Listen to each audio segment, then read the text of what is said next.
जय हिंद फ्रेंड्स। आज हम बात करेंगे एमपी टेट वर्ग 3 चयन परीक्षा 10 अक्टूबर 2025 first shift paper analysis GK science social science यानी सामाजिक विज्ञान। तो चलिए बिना देरी किए हुए पहला क्वेश्चन देखते हैं। पहला क्वेश्चन है हमारा रक्त का थक्का जमने में कौन सा विटामिन सहायक होता है? तो हमारा करेक्ट आंसर क्या हो जाएगा? विटामिन के। तो इसके बारे में थोड़ा सा जानकारी ले लेते हैं कि विटामिन के क्या है, रक्त का कण से जमता है। तो विटामिन के को क्लॉटिंग विटामिन कहा जाता है। एक ऑप्शन हमारे पास और आ गया कि विटामिन के को और कौन सा नाम से जाना जाता है, तो हमारा आंसर हो जाएगा क्लॉटिंग विटामिन, क्योंकि यह रक्त के थक्के ब्लड क्लॉटिंग बनने में महत्वपूर्ण भूमिका निभाता है। यह प्रोथ्रोम्बिन प्रोथ्रोम्बिन नामक थ्रोम्बाबिन नामक प्रोटीन को सक्रिय करता है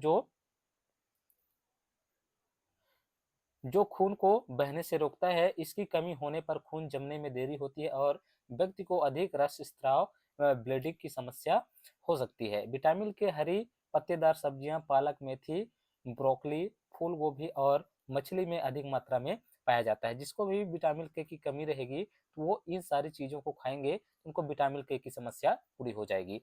अगले क्वेश्चन की ओर चलते हैं। अगला क्वेश्चन है हमारा कि इलेक्ट्रॉन नाभिक के चारों ओर किस बल की वजह से चक्कर लगाते हैं? तो हमारा करेक्ट आंसर क्या हो जाएगा? इलेक्ट्रॉनिक वैद्युत स्थितिक बल के कारण वो क्या करते हैं? इलेक्ट्रॉन नाभिक के चारों ओर चक्कर लगाते हैं। तो करेक्ट आंसर हमारा क्या है? इलेक्ट्रॉन वैद्युत स्थितिक बल।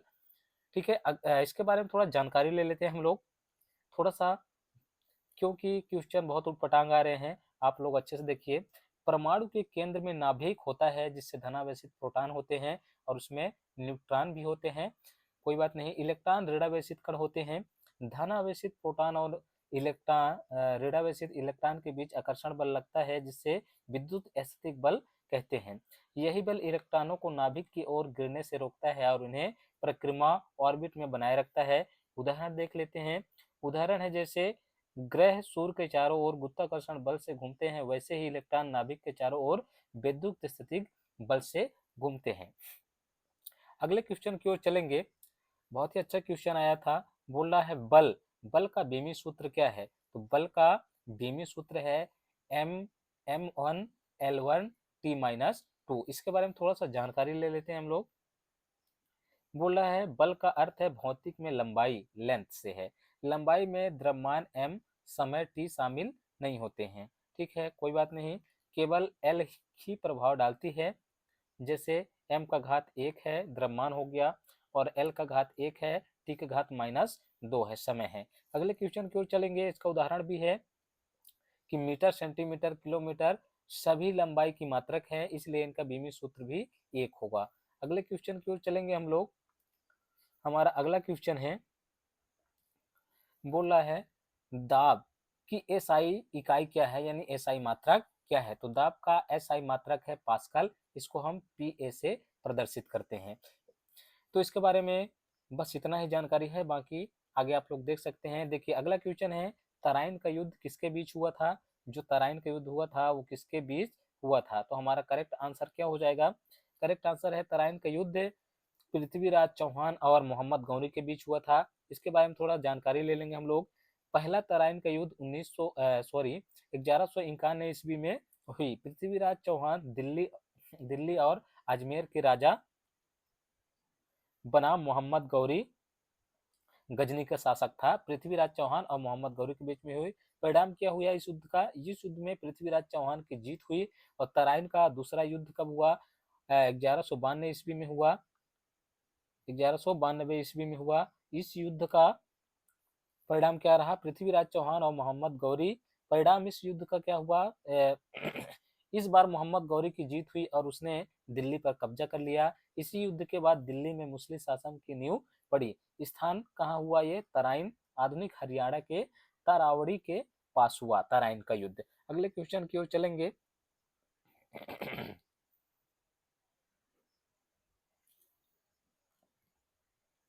अगला क्वेश्चन है हमारा, बोला है कि आसियान का मुख्यालय कहाँ स्थित है? तो आसियान का मुख्यालय जकार्ता इंडोनेशिया में स्थित है। हमारा करेक्ट आंसर क्या है मेरे फ्रेंड्स? कि आसियान का मुख्यालय जकार्ता इंडोनेशिया में स्थित है। इसके बारे में थोड़ा सा विस्तृत जानकारी हम लोग लेंगे। तो देखिए, आसियान का पूरा नाम क्या है? Association of south east Asian national, दक्षिण पूर्व एशियाई राष्ट्र संघ। तो आप लोग अच्छे से याद कर लीजिएगा, शायद इससे क्वेश्चन बन सकता है कि एशियन का पूरा नाम क्या है। इसका देखेंगे स्थापना, इसका स्थापना एशियन का 8 अगस्त 1967 को हुई हुई थी। तो ये भी ऑप्शन बन सकता है कि एशियन का मुख्यालय कहाँ स्थित है और कब इसका स्थापना हुआ, इसका पूरा नाम क्या है। जिसका स्थापना 8 अगस्त 1967 को हुई थी। इसका उद्देश्य सदस्य देशों के बीच आर्थिक, राजनीतिक और सांस्कृतिक सहयोग बढ़ाना है। इसके प्रमुख सदस्य जो हैं वो कौन कौन सा सदस्य देश हैं? सदस्य देश हैं Indonesia, Malaysia, Singapore, Thailand, Philippines, Brunei, Vietnam, Laos, Myanmar और कंबोडिया। इसके किसके एशियन के सदस्य देश हैं। इसका मुख्यालय कहाँ है? जकार्ता इंडोनेशिया में। उम्मीद करता हूँ बहुत अच्छे से आप लोग समझ रहे होंगे। अगले क्वेश्चन की ओर चलेंगे। अगला क्वेश्चन है हमारा कि चौरी चौरा घटना कब हुई थी? तो करेक्ट आंसर हमारे क्या हो जाएगा? चौरी चौरा घटना 5 फरवरी 1922 को हुई थी। इसके बारे में थोड़ा हम लोग विस्तृत जानकारी लेंगे। तो चलिए देखते हैं। यह घटना गोरखपुर उत्तर प्रदेश के चौरी चौरा नामक स्थान पर घटी थी। इसमें आंदोलनकारियों ने एक पुलिस थाना जला दिया था, जिससे 22 पुलिसकर्मी थे वो मारे गए थे। यह घटना असहयोग आंदोलन के दौरान हुई थी। ये भी पूछ सकता है कि चौरा चौरी कांड जो हुआ था, घटना हुआ था, किस आंदोलन के दौरान हुआ था? तो आप लोग क्या बताएंगे कि यह जो चौरा चौरी कांड हुआ था वो असहयोग आंदोलन के दौरान हुई थी। इसके बारे में थोड़ा सा और देखेंगे। इस हिंसक घटना से दुखी होकर महात्मा गांधी ने असहयोग आंदोलन को वापस ले लिया था। तिथि 5 फरवरी 1922, स्थान चौरी चौरा, गोरखपुर, उत्तर प्रदेश। फिर अगला क्वेश्चन है, बोल रहा है कि दूसरी पंचवर्षीय योजना किस मॉडल पर आधारित थी? तो दूसरी पंचवर्षीय योजना महान महाल नोबिस मॉडल पर आधारित थी। महाल नोबिस मॉडल पर आधारित थी, हमारा करेक्ट आंसर है। इसके बारे में थोड़ा विस्तृत जानकारी लेंगे हम लोग। तो 1956 से 1961 के बीच में दूसरा पंचवर्षीय योजना चला। इस योजना का मुख्य उद्देश्य था कि तेज औद्योगिक विकास, विशेषकर भारी उद्योगों का विकास था। इसे भारतीय अर्थशास्त्री पीसी महालनोबिस ने तैयार किया था। इसके आगे थोड़ा देखेंगे। बोल रहा है इस योजना से भारी उद्योगों, इस्पात, ऊर्जा और मशीन निर्माण पर विशेष ध्यान दिया गया। इस समय सार्वजनिक क्षेत्र को अधिक महत्व दिया गया था। मुख्य लक्ष्य क्या था? इनका मुख्य लक्ष्य था जो कि औद्योगिकरण के माध्यम से आत्मनिर्भरता प्राप्त करना, यानी कि हम किसी भी विदेशी कंपनी पर या फिर विदेश पर निर्भर न रहें, खुद के अपने देश पर, स्वदेश पर निर्भर रहें और खुद का उद्योग और खुद का विकास करें। अगले क्वेश्चन की ओर चलेंगे हम लोग। अगला क्वेश्चन है हमारे पास, बहुत ही अच्छा क्वेश्चन आया था कि चार्टर एक्ट 1773 क्या है? तो चार्टर एक्ट 1773 ईस्वी ब्रिटिश संसद द्वारा पारित एक कानून था, जिसके माध्यम से ब्रिटिश सरकार ने ईस्ट इंडिया कंपनी के कार्यों पर नियंत्रण स्थापित किया। बहुत ही अच्छा क्वेश्चन है। इससे आप लोग को और बन सकता है क्वेश्चन कि ईस्ट इंडिया कंपनी कब भारत आया, इसका स्थापना कब हुआ। इससे संबंधित आप लोग चार्टर एक्ट को थोड़ा सा विशेष रूप से पढ़ लीजिएगा। देखते हैं इसके बारे में थोड़ा सा और जानकारी। इसका विस्तृत जानकारी हम लोग लेंगे। साल 1773 ईस्वी में पारित किया गया ब्रिटिश संसद द्वारा। किसके द्वारा? ब्रिटिश संसद द्वारा। यह भारत में कंपनी शासन को नियंत्रित करने वाला पहला कानून था। ये जो भारत में जो कंपनी आ रहे थे उसको नियंत्रित करने वाला पहला कानून था। ठीक है। इसके तहत बंगाल के गवर्नर को जनरल ऑफ बंगाल की उपाधि दी गई। वैरेन हेस्टिंग पहले गवर्नर जनरल बने। यहाँ से क्वेश्चन बन सकता है कि वैरेन हेस्टिंग किस नंबर के गवर्नर जनरल थे, या फिर इस तरह बोल सकता है चार्टर्ड एक्ट के पहले गवर्नर जनरल कौन थे? तो हमारा आंसर क्या हो जाएगा? Warren Hastings. इसके बारे में थोड़ा सा और जानकारी लेते हैं। ये गवर्नर जनरल की परिषद काउंसिल बनाई गई। इसमें 4 सदस्य थे।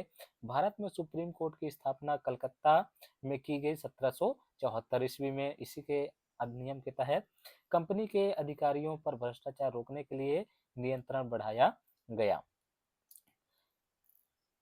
आगे देखते हैं, अगला क्वेश्चन है हमारा, बोल रहा है कि उत्प्लावन उत्प्लावन बल गुरुत्वाकर्षण बल के किस दिशा में कार्य करता है? तो हमारा करेक्ट का आंसर हो जाएगा उत्प्लावन बल गुरुत्वाकर्षण बल के विपरीत दिशा ऊपर की ओर कार्य करता है। बहुत ही खतरनाक क्वेश्चन आ रहे हैं मेरे फ्रेंड्स, इसके बारे में थोड़ा विस्तृत जानकारी हम लोग लेंगे। तो विस्तृत जानकारी हमारा ये है कि जब कोई वस्तु किसी द्रव्य, पानी या हवा में डुबोई जाती है तो द्रव्य उस वस्तु पर एक ऊपर की ओर बल लगाता है जिसे उत्प्लावन बल कहा जाता है।